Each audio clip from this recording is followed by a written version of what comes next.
Assalamualaikum warahmatullahi wabarakatuh. Pada zaman yang maju ini, tentu kita tahu kan bagaimana Al-Quran dan sains saling berkaitan, seperti halnya dalam penciptaan manusia. Bersama dengan saya, Afika Fania akan menjelaskan tentang penciptaan manusia pada video ini. Check it out. Sebagian besar dalam tubuh manusia berupa darah dan mineral. Bila manusia kekurangan darah atau mineral, manusia akan susah dalam bergerak dan beraktivitas. Mengapa bisa seperti itu? Karena manusia membutuhkan zat-zat yang ada di dalam darah, seperti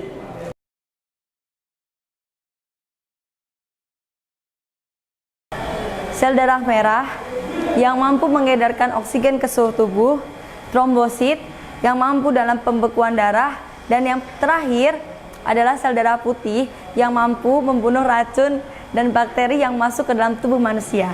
Baru kalian ketahui, pada dalam ayat Al-Quran banyak sekali yang menjelaskan tentang manusia yang diciptakan dengan segumpal darah, seperti halnya pada surat Al-Mu'minun ayat 12, 13, dan 14. A'udzu billahi minasyaitonir rajim. Bismillahirrahmanirrahim. Walaqad khalaqnal insana min sulalim min tin, thumma ja'alnahu nutfatan fi qararin makin, thumma khalaqnan nutfata 'alaqatan fa khalaqnal 'alaqata mudghatan fa khalaqnal mudghata 'idhaman fa kasawnal 'idhama lahman, thumma ansha'nahu khalqan akhar. Fatabarakallahu ahsanul khaliqin. Shadaqallahul adzim. Sebagaimana ayat di atas, terdapat 7 fase tentang penciptaan manusia. Sebagaimana di antaranya adalah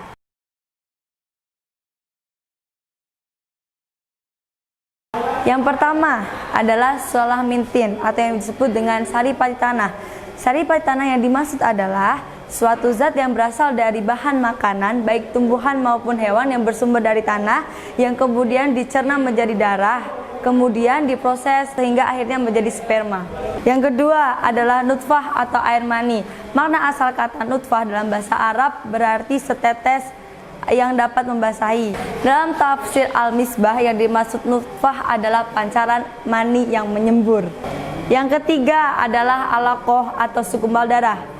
Alaqoh diambil dari kata alaqoh yang artinya sesuatu yang membeku, tergantung, atau berdempet, sehingga dapat diartikan sebagai sesuatu yang tergantung di dalam dinding rahim.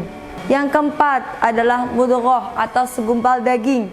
Dalam ilmu kedokteran, ketika sperma bergabung dengan sel telur, antisari bayi akan lahir, maka terbentuk sel tunggal yang dikenal sebagai zigot di dalam ilmu biologi. Yang kelima ada izam, tulang atau kerangka. Pada fase ini, embrio mengalami perkembangan dari bentuk sebelumnya yang hanya berupa segumpal daging, sehingga ia berbalut kerangka atau tulang.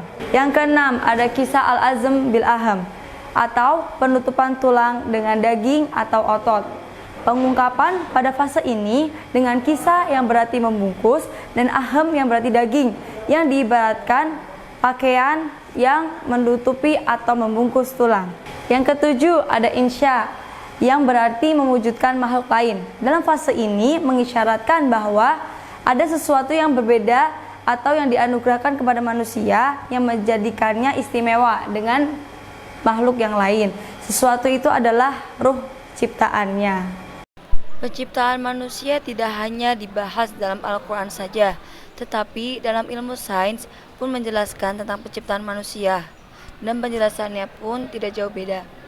Pada pengetahuan ilmu biologi tentang manusia, di dalam rahim memiliki 3 tahapan atau fase, yaitu yang pertama, tahap pre-embrionik. Pada tahap yang pertama, zigot tumbuh membesar melalui pembelahan sel, dan terbentuklah segumpalan sel yang kemudian membenamkan diri pada dinding rahim. Yang kedua, ada tahap embrionik. Pada tahap ini, bayi disebut sebagai embrio. Pada tahap ini juga, organ dan sistem bayi mulai terbentuk dari lapisan-lapisan sel, organ-organ tubuh, dan pengaturan posisi, suhu tubuh, serta pembentukan tubuh. Yang ketiga, ada tahap fetus. Dimulai dari tahap ini dan seterusnya, bayi disebut sebagai fetus.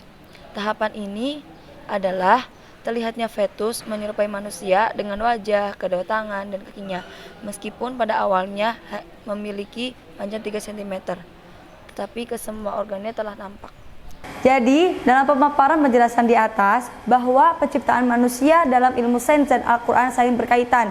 Dalam penjelasannya pun tidak jauh berbeda, bahwa manusia diciptakan dari setetes air mani yang menjadi segumpal darah yang menempel pada rahim seorang ibu. Sekian dari saya. Wassalamualaikum warahmatullahi wabarakatuh.